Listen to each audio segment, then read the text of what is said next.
Welcome to the Self-Love Model. On this podcast, we have open-hearted and honest conversations about all things self-love and the journey of self-discovery.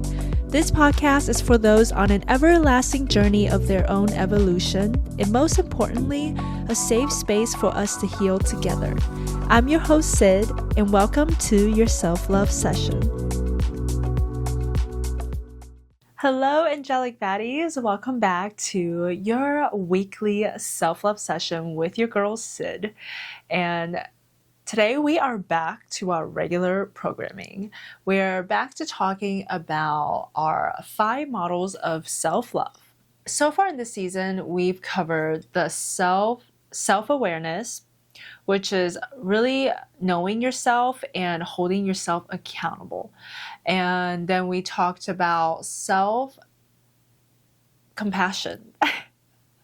I don't think I've had enough caffeine today yet, guys. The wheels are slowly turning in my head, so bear with me. But yeah, we talked about self-compassion, which is essentially treating yourself as you would a friend and becoming your own best friend.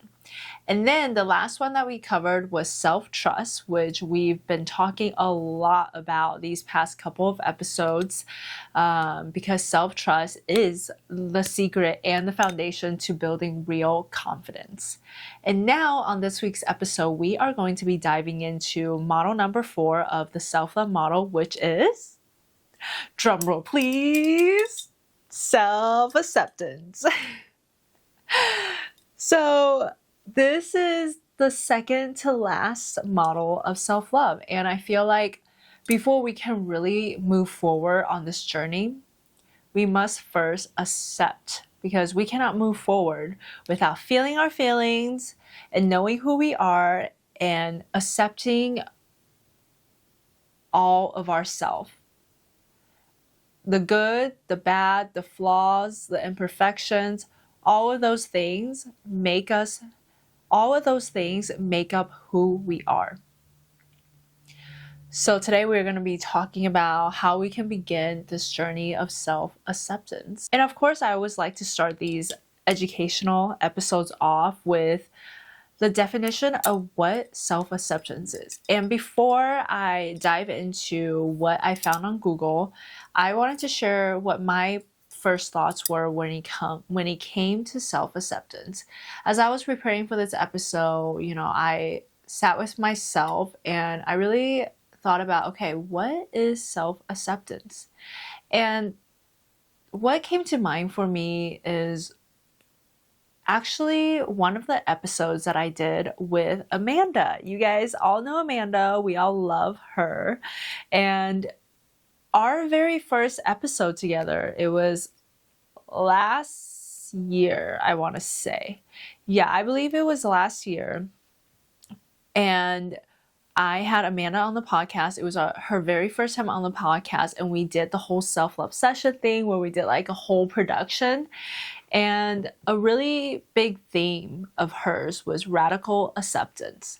So that was like what I immediately thought of when I thought of self-acceptance was radical acceptance. And she really talked about how self-love isn't loving. While that might sound contradicting to what we've been talking about, but there's also, like toxic positivity where you're like bypassing really feeling what you need to feel and sitting with the heart emotions and just like trying to get yourself to think positive thoughts. While it is helpful and very beneficial to choose to think happy thoughts and choose positivity, we still want to honor those hard feelings and we still want to give space to those hard feelings. We got to make sure that we are taking the time to like process those things instead of just bypassing.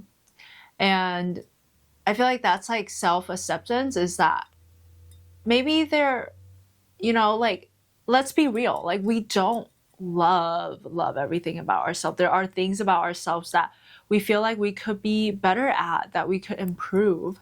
But instead of like letting that make us feel bad about ourselves, we accept that. We accept those flaws and those weird quirks about ourselves, we choose to accept those flaws instead of shaming ourselves because we have those flaws. And at the end of the day, we're only human. And to be human is to have flaws. To be human is to be imperfect. So I feel like that is the core of self-acceptance. It's just accepting all of yourself wholeheartedly, even the things that maybe you don't really love about yourself yet. That to me is what self-acceptance is. So then I went to Google and I looked up the definition, and essentially it is the same thing that I said. And there were different like definitions on Google, but the one that I found was the state of fully embracing who you are without qualifications or exceptions. And yeah, so that's pretty much what we said, is just embracing all of you. Everything that makes you who you are, just learning to embrace and accept those things about yourself. And I feel like self-acceptance is also a concept that has come up a lot as well in my previous episodes, because I feel like it just goes hand in hand with everything we've talked about. And self-acceptance is essentially self-awareness and self-compassion combined. That's when you will get self-acceptance. So like I said, this was like a really big theme for Amanda's self-love session, was radical acceptance. So I'm really excited to hear her feedback on this episode, and I hope I do it justice. And I'm really excited to dive further into this topic with her when the time comes. But for now, I will be giving y'all all the tea on self-acceptance. Real quick, an example that I actually just had yesterday while I was at the gym, that I was like, ooh, this is actually perfect for today's episode, is that yesterday I went to the gym and I didn't have any makeup on. My hair, like, I didn't do anything to my hair.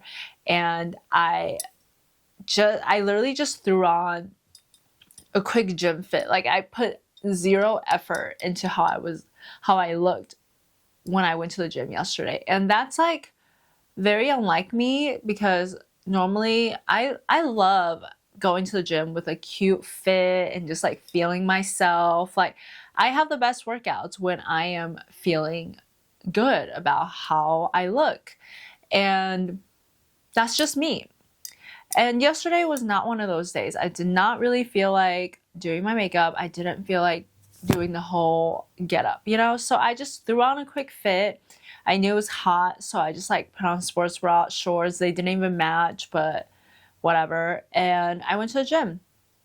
And I noticed that when I was at the gym, I like was looking at myself in the mirror and I was like, oh my gosh, like just thinking I look crazy right now. And I kept like throughout my workout, I kept like messing with my hair and just like trying to like make myself feel better. I was like, maybe if I put my hair up, I'll look a little bit better, more like put together. And I just like was not happy with how my hair looked, whatever. And I remember like I was doing chest flies, and at our gym we have the chest fly machine, and like right in front of it has like the mirrors. So I'm literally doing chest flies and I'm just like staring at myself in the mirror. And at first I was like, oh my gosh, like my hair was pulled back, I had no makeup on. I was like, I just don't like the way I look.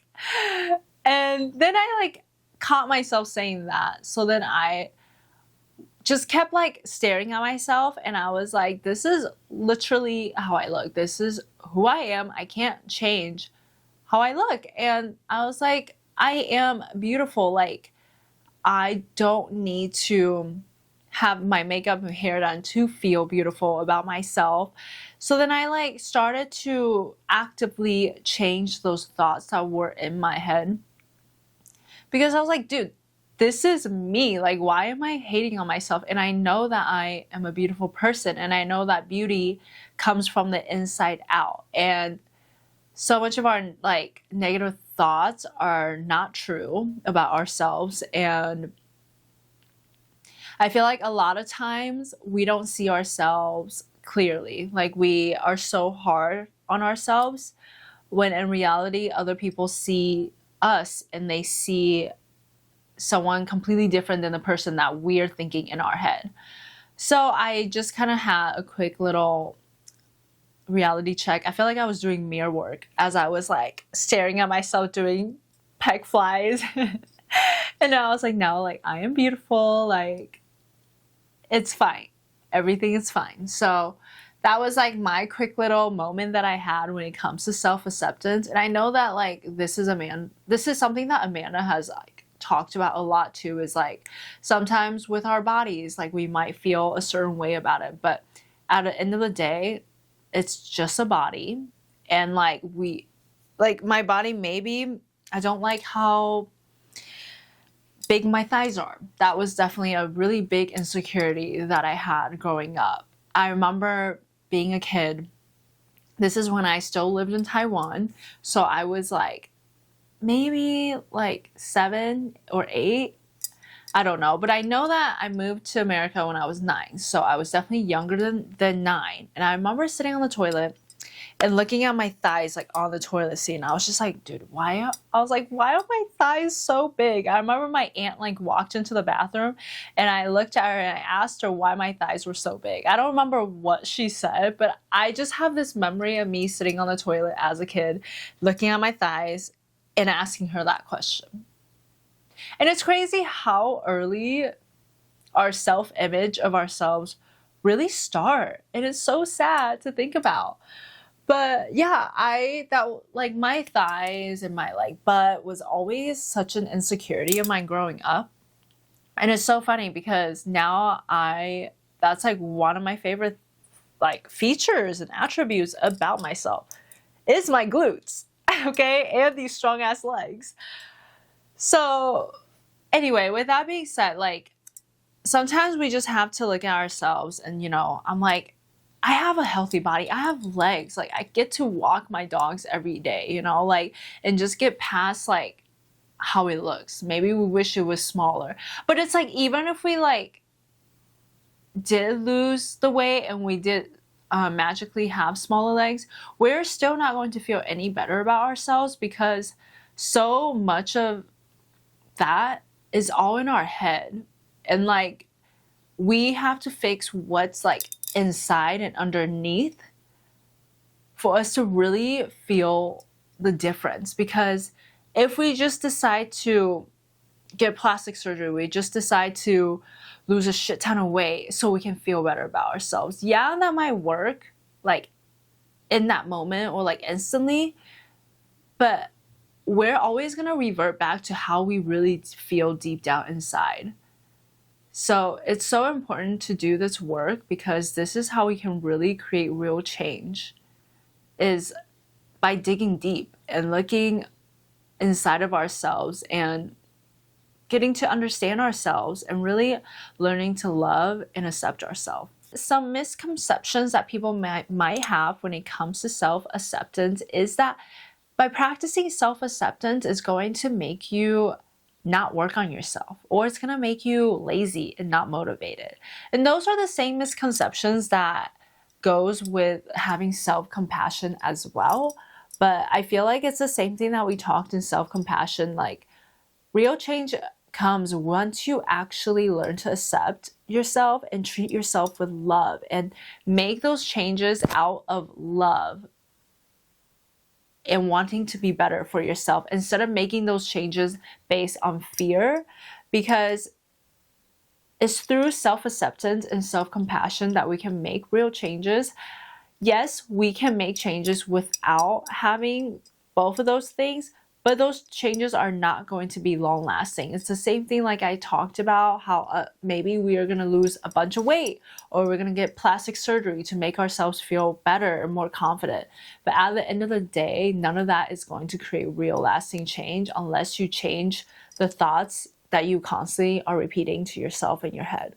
Let's talk about why self-acceptance can feel like this hard thing.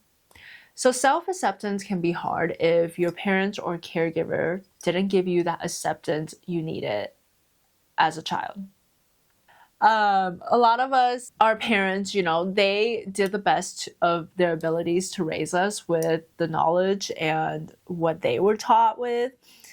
So, there might have been instances growing up where we felt like we weren't accepted for who we are, and we felt like we had to change ourselves or do what our parents wanted us to do, even if we didn't want to do, for us to feel accepted by them. So that's one example of why self-acceptance can be hard when you're so used to being a chameleon. You're so used to changing your personality to accommodate those that you're around, or you've experienced trauma that affects the way you see yourself, or you feel guilty about past events. And societal conditionings is always a big one when it comes to all of these concepts that we talk about, because our society and capitalism, it thrives off of us feeling not enough and us feeling like we need all these things outside of ourselves to feel whole and to feel like we're enough. So that is a huge one. And I feel like that is everywhere. And it's, again, like a battle that I feel like we will fight for a long time. But the more that we are aware of what is being fed to us, the more that we can begin to fight the fight. And as I was preparing for this episode, I immediately thought of a book that I read a while back called Radical Acceptance. And this book, I would highly, highly recommend you guys to get. I'm going to see if it focuses. But it's Radical Acceptance by Tara Brach. I think that's how you say her name. But I got this book, I want to say last year, actually around the time when Amanda and I were doing her self-love session. And I will be honest, I did not finish this book. I got about halfway through and stopped reading it. And as I was like flipping through it last night, I was going through, I love seeing like all the stuff that I highlight in a book. And I was like just going through, looking at all my highlights. And I feel really inspired to reread this book, because I just like loved everything I highlighted. So I'm going to actually read you guys a couple passages from this book. Let me find. Okay. What part? There's so many like good. I've highlighted so many different passages. Let me see. Okay, so I want to read you guys a passage under A Culture That Breeds Separation and Shame. Okay, hold on. Several years ago, a small group of Buddhist teachers and psychologists from the United States and Europe invited the Dalai Lama to join them in a dialogue about emotions and health. During one of their sessions, an American teacher asked him to talk about the suffering of self-hatred. A look of confusion came over the Dalai Lama's face. "What is self-hatred?" he asked. As the therapists and teachers in the room tried to explain, he looked increasingly bewildered. "Was this mental state of nervous disorder?" he asked them. When those gathered confirmed that self-hatred was not unusual but rather a common experience for their students and clients, the Dalai Lama was astonished. How could they feel that way about themselves, he wondered, when everybody has Buddha nature? While all humans feel ashamed of weakness and afraid of rejection, our Western culture is a breeding ground for the kind of shame and self-hatred the Dalai Lama couldn't comprehend. Because so many of us grew up without a cohesive and nourishing sense of family, neighborhood, community, or tribe. It is not surprising that we feel like outsiders, on our own and disconnected. We learn early in life that any affiliation with family and friends at school or in the workplace requires proving that we are worthy. We are under pressure to compete with each other, to get ahead, to stand out as intelligent, attractive, capable, powerful, wealthy. Someone is always keeping score. After many decades of working with the poor and the sick, Mother Teresa shared a compelling insight. The biggest disease today is not leprosy or tuberculosis, but rather the feeling of not belonging. We long to belong and feel as if we don't deserve to. I thought that was really powerful because it's things that I've touched on already, but obviously worded way better than what I said. And it's true. I feel like I know that when I'm talking for myself, that I spent a lot of my life feeling like I couldn't be who I am and that I wasn't accepted for just being me. I always felt like I needed to prove myself in some way, shape, or form. So I feel like a big part of my journey has just been learning to accept myself as I am, while also knowing that there's room for improvement and there's things that I can be better about. But also just like knowing that I can just be, like that I can just be, and that my being myself is more than enough. Like that messaging is so important to me. That's why I created my merch hats. If you guys were at the last event, or if you guys have been following me online, that you've seen the hats that I've been wearing, the More Than Enough hats. And that was created the same thing with my self-love podcast. I created this out of my own story, my healing, my journey that I've gone through.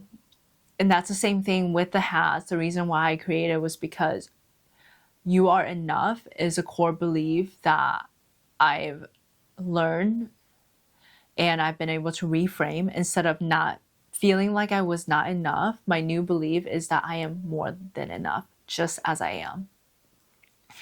And I love the last part about the feeling of not belonging in our own society. I feel like that's definitely a huge thing. I feel like as humans, it's in our human nature to want to feel like we belong and that we fit into a tribe, because way back in the day, if we didn't fit into a tribe, we would die because we wouldn't be able to survive on our own. So like if you look like way back, in order to survive, we had to be in a tribe.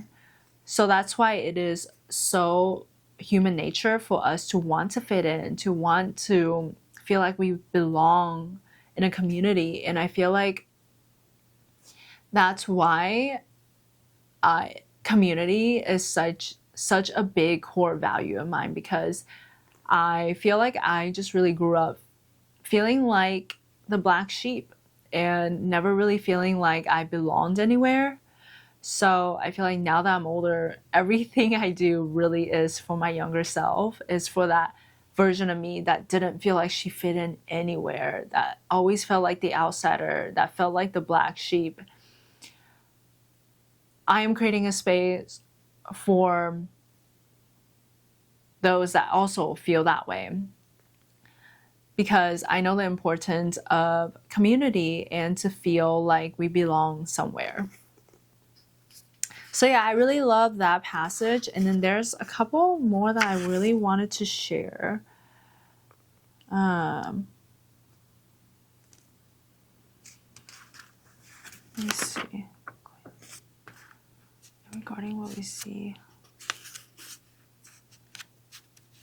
Okay.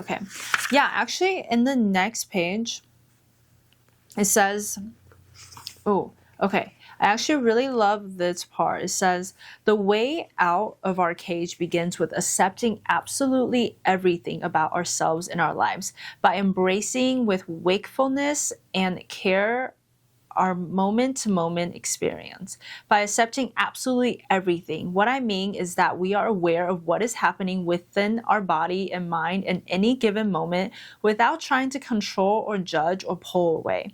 I do not mean that we are putting up with harmful behavior, our own or another's. This is an inner process of accepting our actual present moment experience. It means feeling sorrow and pain without resisting.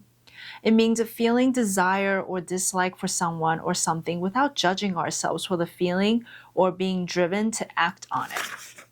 Clearly recognizing what is happening inside us and regarding what we see with an open, kind, and loving heart. self-compassion, is what I call radical acceptance.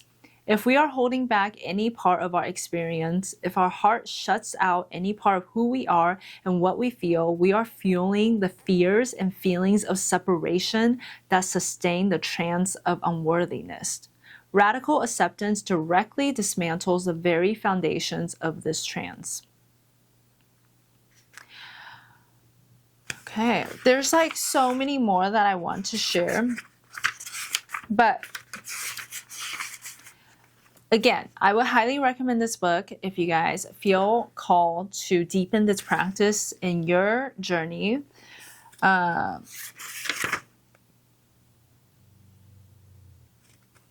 another quote that I'm going to finish us off with is that radical acceptance does not mean defining ourselves by our limitations. It is not an excuse for withdrawal. Maybe we tell ourselves, for instance, that we don't have the credentials or experience to suit a job we really want, so we're not even going to apply. Maybe we conclude that based on our past history, we're not cut out for intimate relationships, and so we're just staying single. While there may be some truth in our assessments, radical acceptance means bringing a clear, kind attention to our capabilities and limitations without giving our fear-based stories the power to shut down our lives. Another way I like to think about self-acceptance too is just like, for example, like this is how I like to think of it when it comes to like our lives, right?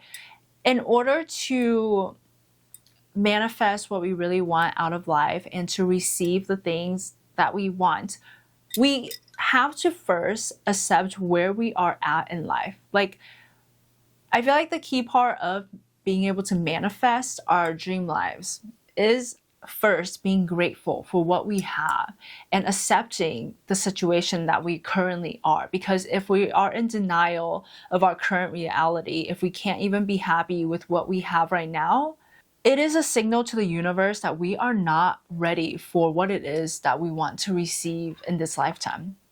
Because if we can't even be happy for what we have now, how can we be happy with more than what we have? This journey, I always remind myself to be grateful for what I have and to be present for the here and now. And like, all of this could change in a matter of a few minutes, seconds. Things change so fast. I feel like so much can change in a year. So for me, instead of wishing I had a bigger house, instead of wishing for a bigger house with a 2-car garage, we have just a 1-car garage right now, and maybe a better neighborhood. Instead of that, I remind myself of how grateful I am to have a house that I can live in and to even have a garage to park my car in. And just like how cute and wholesome each room of this house is and all the memories it holds, and to have a shelter that I feel safe to come home to. These are the things that I'm grateful for, and just being grateful for this present moment and enjoy our time in our first house that we bought together. I feel like it's in like accepting who we are that we can really move forward and create more for ourselves.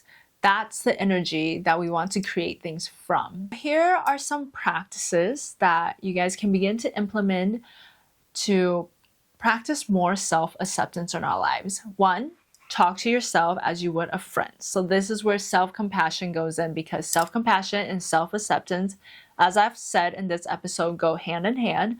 So really learning to talk to yourself as you would with a friend. Give yourself that love and kindness. And number 2, stop comparing yourself. So this is something that it is such an easy trap to fall into, especially with social media. We're all on it.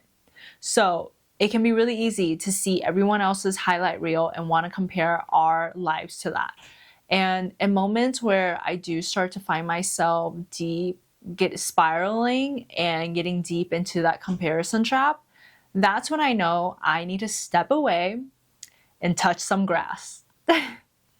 When you start to find yourself feeling not so good about yourself, when you start to find yourself talking to yourself negatively and comparing yourself to so and so, that is your sign to unplug and disconnect.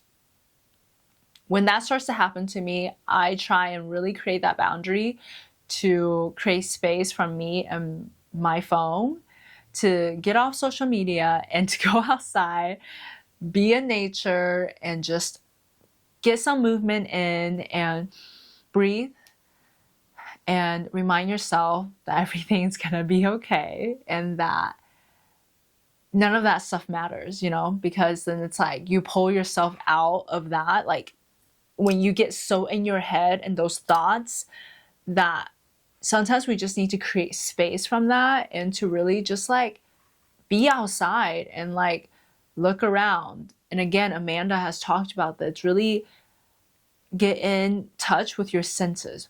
What can you smell? What do you see? What can you feel? What do you hear?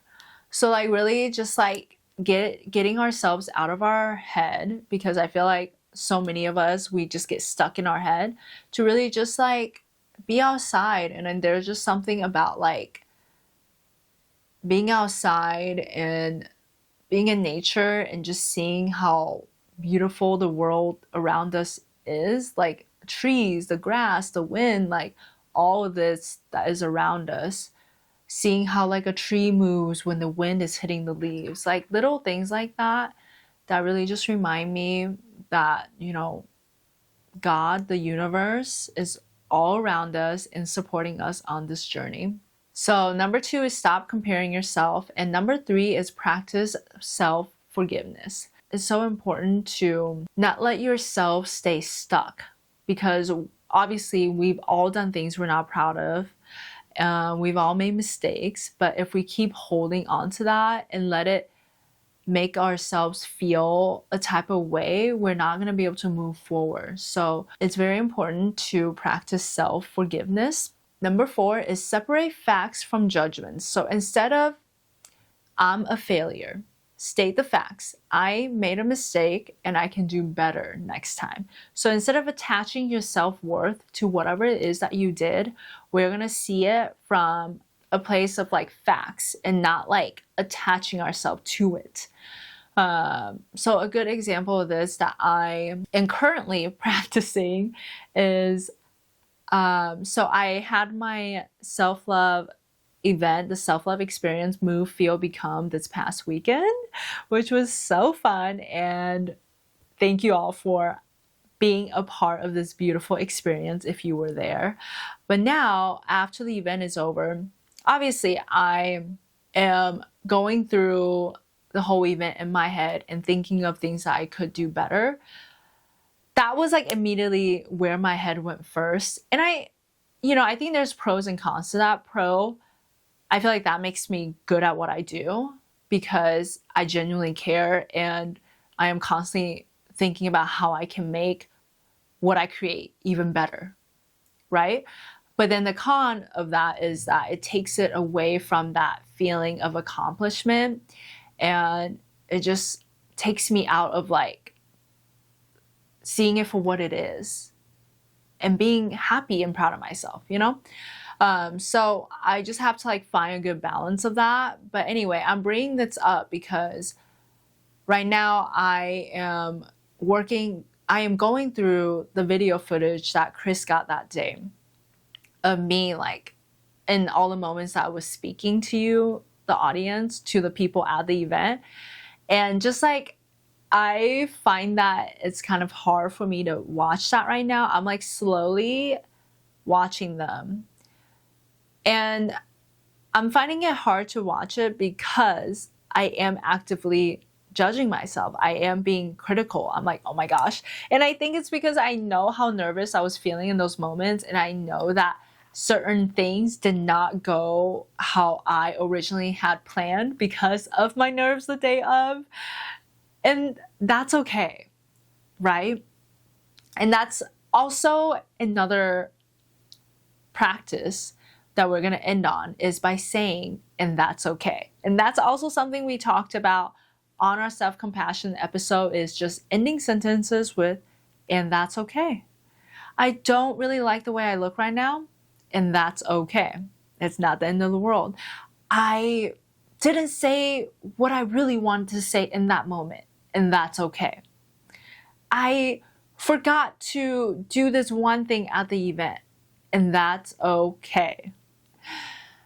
So, that is something that I'm currently working through.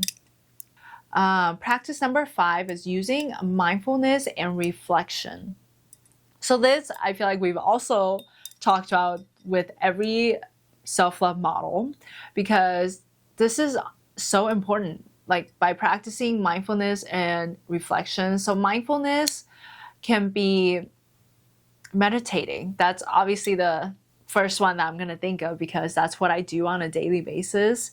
And or just giving yourself 5 minutes of silence. I feel like it's so rare for us to have moments of silence within ourselves. It's so easy to always be listening to music, to be watching a video, to be scrolling on our phones, that we don't give ourselves enough time to be in silence. So I think it's really important to practice mindfulness by just giving ourselves some silence and space to be with our own thoughts. Yeah, I know that can sound really scary, and we want to do everything we can to avoid our own thoughts, keep ourselves busy. But the real work comes from being able to sit in silence and listen to your own thoughts, as scary as they may be. So practice mindfulness, whether by meditating or journaling. Journaling is always such a good one because it really gives you insights about yourself, and it's such a great way to reflect on how far you've come. I am so grateful for all the journaling I did in the past years of me being on this journey, because now I can go back, and sometimes I just be feeling a little nostalgic and I just want to go back, look at my journals. And it's also crazy when I look back on my journals to see like the things I said I wanted to do. I had no idea how I was going to do it. But looking at it now, like 5 years later, I'm like, whoa, these are things that I am doing now or I have done.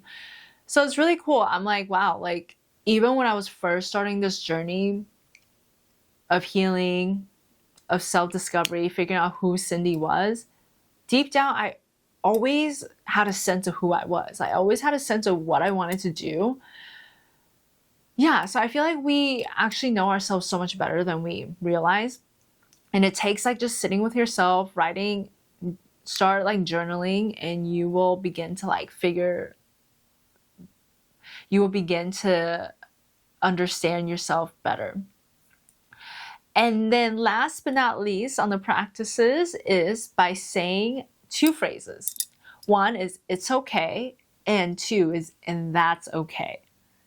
So I want you guys to practice using that. I feel like that's actually one of the easiest way out of all these practices that you can begin this work of self-acceptance, is just by ending your sentence with and that's okay. I don't like how I look at the gym right now, and that's okay. Or you can say like, and for the it's okay, that can be like, it's okay that you got angry. It's okay that you maybe in that moment weren't being very nice to yourself. It's okay that you said that thing. It's okay that you didn't say that thing. It's okay. So by using those 2 phrases, saying it's okay or and that's okay, that can be a really simple way of beginning this practice. So yeah, guys, I feel like that is everything I have to say about self-acceptance. I'm sure Amanda is going to have so much fun with this topic, and I'm excited for my conversation with her. Thank you guys for tuning into today's episode. I hope you guys have a beautiful weekend or week, and thank you for tuning in to the Self-Love Model. And remember, make sure you guys are subscribed wherever you're listening to the podcast. And make sure you guys are following the Self-Love Model's Instagram to stay up to date on all upcoming events, because trust me, you guys, we got more coming. You didn't think we were going to stop with the second event, right? The second event, the self-love experience, got me fired up. I had such a great time experiencing it with you guys. So Make sure you guys stay tuned for more upcoming events. And until next time, you are so loved and you are more than enough. Bye, guys.